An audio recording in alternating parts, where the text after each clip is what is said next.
इस वीडियो में हम लोग एस सी वर्मा का क्वेश्चन नंबर 5 देखने वाले हैं, सेंटर ऑफ मास का। तो एस सी वर्मा का क्वेश्चन नंबर 5 सेंटर ऑफ मास का देखने वाले हैं और हम लोग समझने वाले कि जब ऐसा केस होगा तो हम लोग सेंटर ऑफ मास कैसे निकाला जाए। कि इस क्वेश्चन में क्या दिया हुआ है, मेरे पास दो स्फेयर है। इससे पहले हम क्वेश्चन नंबर 4 का वीडियो डाले थे। तो क्वेश्चन नंबर 5 का वीडियो, इस वीडियो में हम लोग क्या करने वाले हैं कि दोनों में क्या अंतर है क्वेश्चन नंबर 4 और 5 में। क्वेश्चन नंबर 4 में दिया हुआ था कि ये मेरे पास एक डिस्क है और इसके ऊपर एक और डिस्क रखा गया है ना, ये ऐसा था। बट इस बार ये थोड़ा सा अलग है। इसमें क्या है मेरे पास, इसमें दिया है a disc of radius r is cut from a larger disc of radius 2r। पिछले बार क्या था, एक 2r का रेडियस का डिस्क था मेरे पास, उसके ऊपर एक r रेडियस का डिस्क को प्लेस किया गया था। पर इस बार क्या किया गया, इस बार एक होल बनाया गया है ना। और होल क्या है, वो डिस्क को टच कर रहा है, मतलब एग्जैक्टली सेम कंडीशन है। इस बार क्या है मेरे पास, पिछले बार था कि ये मेरे पास एक डिस्क था और इस डिस्क के ऊपर एक दूसरा डिस्क रखा हुआ है। पर क्वेश्चन नंबर 5 में क्या है, मेरे पास ये एक डिस्क है और इसमें से इतना होल हटा लिए तो मेरे पास बचा कितना, सिर्फ इतना बचा। तो ये निकालना है हम लोग को कि इसका सेंटर ऑफ मास कहाँ होगा। तो हम लोग 1 मिनट अज्यूम करते हैं कि अगर हम लोग एक चीज देखें कि ये मेरे पास एक कंप्लीट डिस्क है जिसका रेडियस 2r है, ठीक है। ये मेरे पास कंप्लीट डिस्क है जिसका रेडियस 2r है। इसको दो पार्ट में ब्रेक किया जा सकता है। एक पार्ट ऐसा हो जिसमें ये होल हो और एक पार्ट ऐसा हो जो ये होल को निकाल दिए हम लोग, ठीक है। तो ये मेरे पास होल, ये होल के साथ हुआ और ये जो होल को निकाले हम लोग, ये वाला, ये वो पार्ट आ गया मेरे पास, है ना। तो इसका मास को हम लोग मान सकते हैं, इसका मास होगा मेरे पास m1 और इसका मास होगा, मान लेते हैं हम लोग m2। इसका सेंटर ऑफ मास कहाँ होगा ये हम लोग को नहीं पता और यही चीज़ हम लोग को निकालना है। पर इसका सेंटर ऑफ मास कहाँ होगा ये हम लोग को पता है। इसका सेंटर ऑफ मास कहाँ पर होगा, यहाँ पर होगा, ठीक है, इसके सेंटर पे, इस सर्कल के सेंटर पे। और इस कंप्लीट ऑब्जेक्ट का भी हम लोग को पता है इसका सेंटर ऑफ मास कहाँ पर होगा, इसके सेंटर पे। तो सबसे पहले हम एक बेसिक मेथड बताते हैं, उसके बाद फिर एक शॉर्टकट बताएंगे कि कैसे कैलकुलेट किया जा सकता है। तो सबसे पहले बेसिक मेथड बताते हैं। बेसिक मेथड में हम लोग क्या कर रहे हैं, इसी को, ये दोनों से बना हुआ ये, तो हम लोग ऐसा मान रहे हैं कि ये m1 रखा हुआ है और ये m2 रखा हुआ है इसमें। तो ये जो पार्ट हो गया ये मेरे पास कैसा आ गया, मेरे पास ये ऐसा आ गया जिसका मेरे पास m2 यहाँ पर है, सॉरी ये वाला m2 पार्ट है और ये मेरा m1 पार्ट है और ये एक दूसरे के ऊपर रखा हुआ है। ये मेरा m1 पार्ट हो गया और ये मेरा हो गया m2 पार्ट, ठीक है। तो इसका सेंटर ऑफ मास कहाँ होगा, तो हम लोग पहले x एक्सिस और y एक्सिस बना लेते हैं। तो अगर ये मेरा x एक्सिस y एक्सिस आ गया, 1 मिनट, हाँ, तो ये दिया हुआ है मेरे पास। ये क्या है, ये बड़ा वाला सर्कल है मेरा 2r रेडियस वाला और ये स्मॉल सर्कल है मेरा r रेडियस वाला जिसको निकाला जा रहा है। अब अगर ये जो स्मॉल रेडियस है वाले सर्कल है उसका मेरे पास सेंटर ऑफ मास कहाँ पर आएगा, ये 0,r पे, ये 0,-r पे, क्योंकि हम लोग x एक्सिस यहाँ लिए और y एक्सिस यहाँ पर लिए, तो इससे r नीचे यानी कि 0,-r पे आ गया इस स्मॉल सर्कल का। ऐसे ही ये जो ये ऊपर वाला पार्ट है, सिर्फ येलो वाला पोर्शन कितना है, ये मेरा, ये कंप्लीट सर्कल नहीं है, ये कंप्लीट सर्कल विथ होल है, मतलब ये होल नहीं है, ये वाला पोर्शन नहीं है इसमें, येलो वाले पोर्शन में। तो m2 का कहाँ है मेरे पास सेंटर ऑफ मास, नहीं पता। तो यानी कि मेरे पास m1 का अगर देखा जाए तो x centre of mass 1 is equal to कितना दिया है मेरे पास, 0, और y सेंटर ऑफ मास 1 ये कितना आ जाएगा मेरे पास, -r। ये 0 और -r क्यों है, क्योंकि डिस्क है, डिस्क का मेरे पास ज्योमेट्रिकल सेंटर पे होता है मेरा सेंटर ऑफ मास। m2 का सेंटर ऑफ मास कहाँ है मेरे पास, x centre of mass m2 का नहीं पता, y सेंटर ऑफ मास कहाँ है मेरे पास नहीं पता। यही वाला हम लोग को निकालना है टू फाइंड। बट अगर हम लोग दोनों को एक कंबाइन देखें m1 प्लस m2, यानी कि m1 क्या हो गया मेरे पास, m1 था मेरा स्मॉलर सर्कल, ये क्या हो गया, लार्जर सर्कल विथ होल, और ये वाला क्या हो गया मेरे पास, लार्ज सर्कल विदाउट होल, ठीक है। इस दोनों में क्या अंतर है, ये वाला m2 कितना है मेरे पास, m2 सिर्फ ये वाला पार्ट है, m2 ये पूरा कंप्लीट सर्कल नहीं है, ये ऐसा होके ये वाला पार्ट है m2, जबकि इसमें क्या है, ये पूरा पार्ट है कंप्लीट। इस दोनों में इतना ही अंतर है, ठीक है। तो m1 प्लस m2 ये कंप्लीट सर्कल है, कंप्लीट सर्कल का तो हम लोग को पता है कहाँ पर है ये, इसका सेंटर ऑफ मास, इसके इस पे इसके ज्योमेट्रिकल सेंटर पे, यानी कि इस बड़े वाले सर्कल का अगर कंप्लीट सर्कल हो तो उसका सेंटर ऑफ मास कहाँ पर आएगा, यहाँ पर आएगा। ये वाला, ये क्या आ गया, total X centre of mass comma Y centre of mass, और ये क्या है, ओरिजिन 0,0। तो यानी कि एक्स सेंटर ऑफ मास क्या आ गया मेरे पास 0, वाई सेंटर ऑफ मास क्या आ गया मेरे पास 0।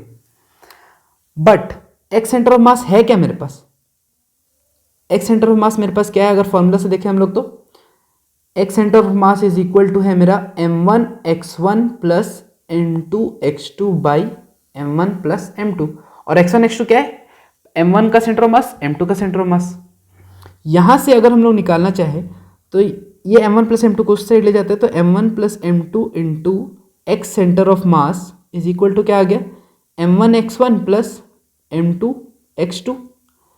और यहाँ से अगर इस m1x1 वाले पार्ट को इस साइड ले आते हैं तो मेरे पास आ जाएगा m1 plus m2 into X centre of mass minus m1x1 is equal to m2x2, और इस x2 को हम m2 को हम यहाँ पर डिवाइड कर देते हैं m2।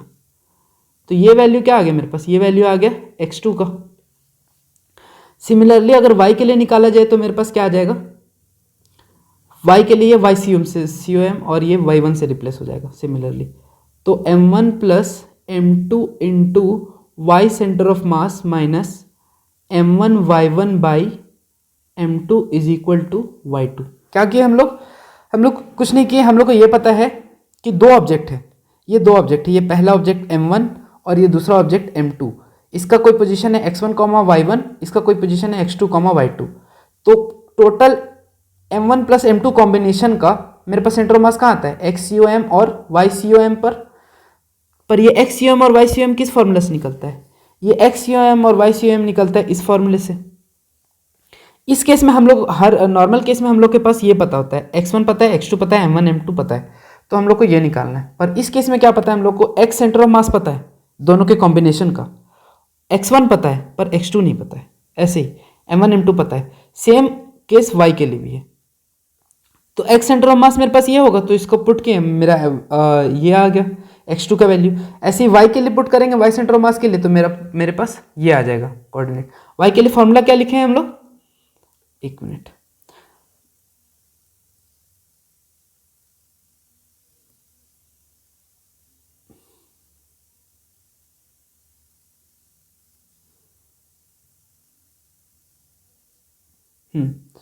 सिमिलरली y के लिए हम लोग फॉर्मूला कौन सा लिखे थे, y centre of mass is equal to होगा मेरे पास m1 y1 plus m2 y2 by m1 plus m2। तो इसमें अंतर क्या हुआ मेरे पास, x सेंटर ऑफ मास और y सेंटर ऑफ मास में, इसमें y कोऑर्डिनेट ले रहे, इसमें x कोऑर्डिनेट ले रहे थे। और इस बार भी क्या है मेरे पास, y ये वाला पता है, y सेंटर ऑफ मास पता है, y1 पता है पर y2 नहीं पता है। तो y2 को हम लोग निकालेंगे तो मेरे पास ये वैल्यू आ गया, x2 का आ गया मेरे पास वैल्यू, और y2 का वैल्यू आ गया मेरे पास जो कि पूछा गया था। अब हम लोग पुट करेंगे, पुटिंग वैल्यूज।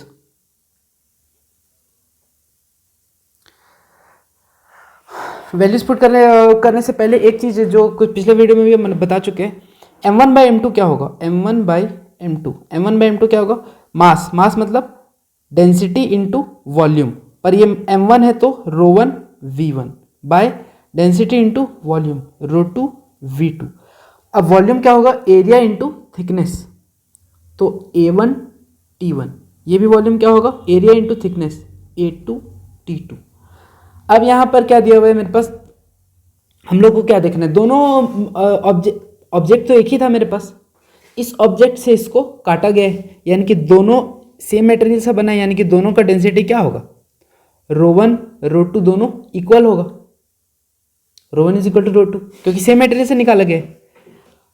और ये क्योंकि एक ही डिस्क से काटा गया है तो इसका जो थिकनेस होगा वो भी थिकनेस क्या होगा, दोनों का सेम होगा, T1 is equal to T2।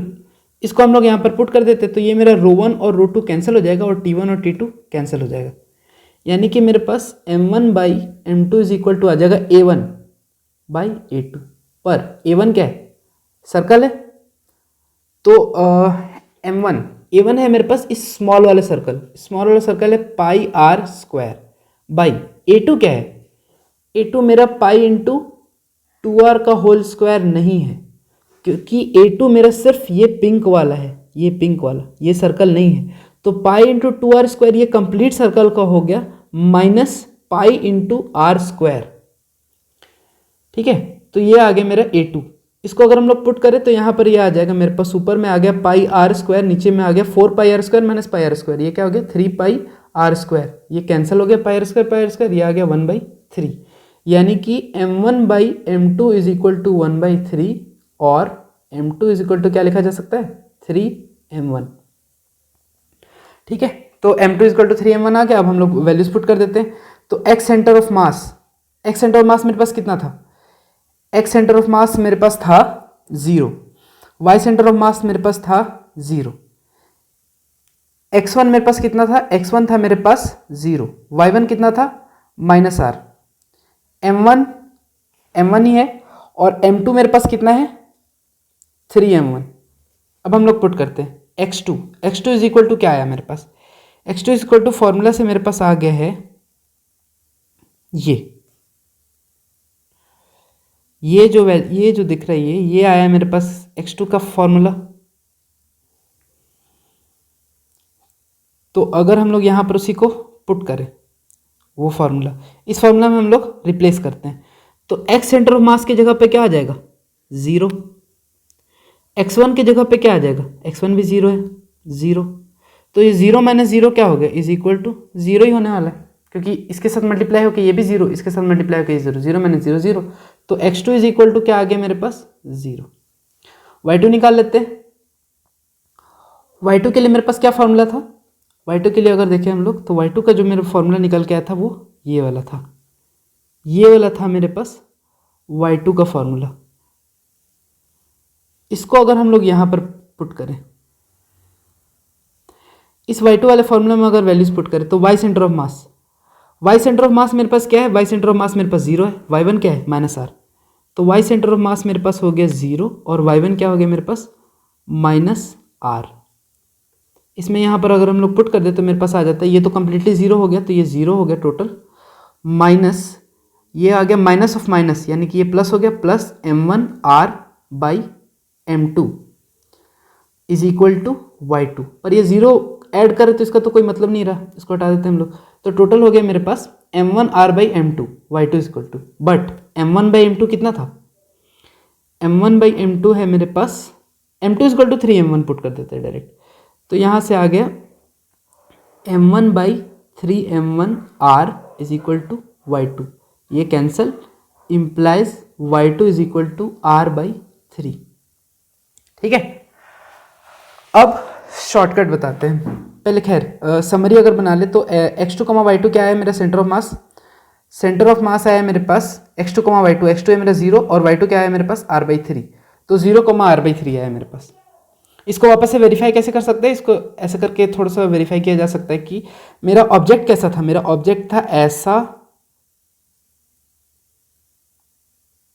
ऐसा था, तो इस हाफ के ऊपर ज़्यादा मास है, नीचे में कम मास है, तो इस हाफ के ऊपर ही मेरा आना चाहिए, और क्लियरली 0, r/3 कहाँ है, इस हाफ के ऊपर यहाँ पर, तो एक तरह से ऐसा वेरीफाई किया जा सकता है। अब शॉर्टकट क्या है मेरे पास, शॉर्टकट ये है कि जैसे अगर ऐड कर रहे हैं, एडिंग दो ऑब्जेक्ट्स को ऐड कर रहे हैं, ये मेरे पास एक पहला ऑब्जेक्ट है और ये मेरे पास एक दूसरा ऑब्जेक्ट है, ठीक है, तो ऐसे कर देते हैं, ये दोनों को ऐड करके तब बनता है ये मेरे पास फाइनल ऐसा, ये वाला भी और ये वाला भी,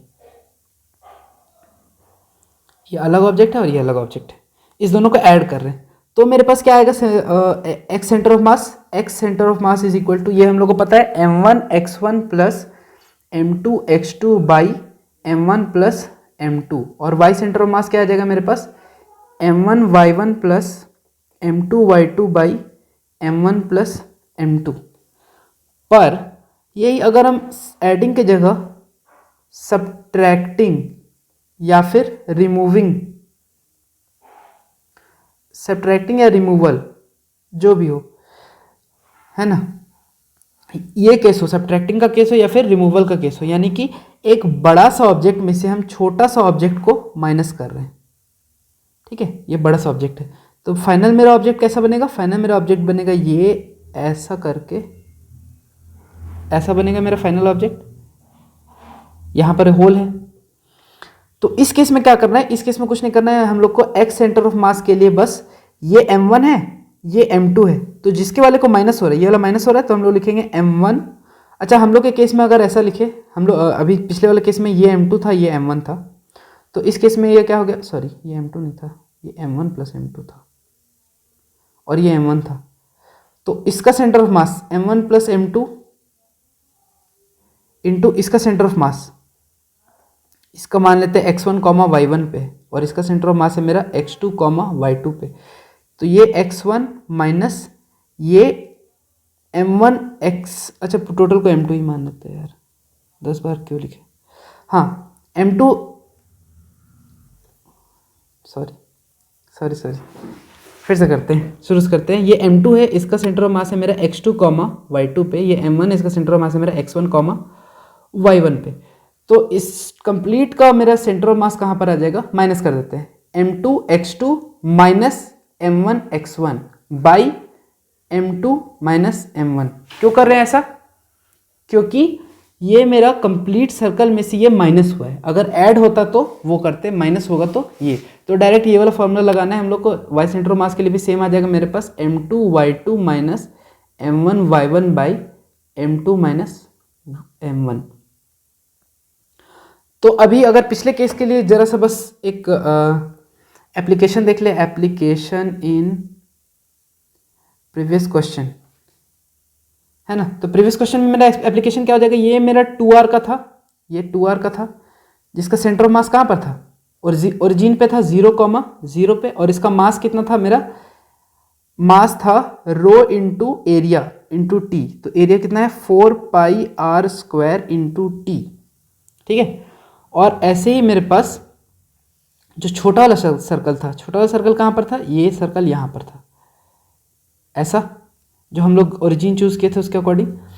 तो इसका सेंटर कहाँ पर आ गया, इसका आ गया 0, माइनस r पे, है ना। और इसका मास कितना हो गया, इसका मास हो गया, इसका भी डेंसिटी रो, पर इसका एरिया है पाई r स्क्वायर और थिकनेस अभी भी t ही है ना। तो इस केस में ये हो गया मेरा m2 और ये हो गया मेरा m1। और अगर सिर्फ x सेंटर ऑफ मास निकालना चाहे या फिर सिर्फ y सेंटर ऑफ मास निकालना चाहे, x क्योंकि 0 ही आएगा तो उसको नहीं पुट कर रहे, y सेंटर ऑफ मास निकालना चाहे तो हम लोग क्या करेंगे, m2 into y2 minus m1 into y1 by m2 minus m1, but m2 y2 क्या है 0, क्यों, क्योंकि y2 ही 0 है, तो पूरा 0 हो जाएगा कंप्लीट। तो इज इक्वल टू क्या आ जाएगा, माइनस m1 y1, तो माइनस m1 इंटू y1 कितना है मेरे पास, y1 है माइनस r, तो ये प्लस m1 r हो जाएगा। अब m1 कितना है, m1 का मास है मेरे पास rho into pi r square t, rho pi r square t by m2 minus m2 कितना था 4 rho pi r square t, तो 4 into rho pi r square t minus m1 मेरा rho pi r square t. ये 4 क्यों आया, क्योंकि इसका radius इसके रेडियस के डबल है, इसलिए इसका 4 आया था। तो 4 माइनस ये 4 into this minus 1 into this क्या आएगा 3 इंटू दिस, यानी कि 3 rho pi r square t, और ऊपर में क्या आ गया rho pi r square t into r. ये rho pi r square t, rho pi r square t cancel हो गया, और ये मेरा कितना आ गया r/3 वाई सेंटर ऑफ मास, जो कि पिछले केस में भी आया था। तो यही था मेरा शॉर्टकट और question number 5 S C Verma का।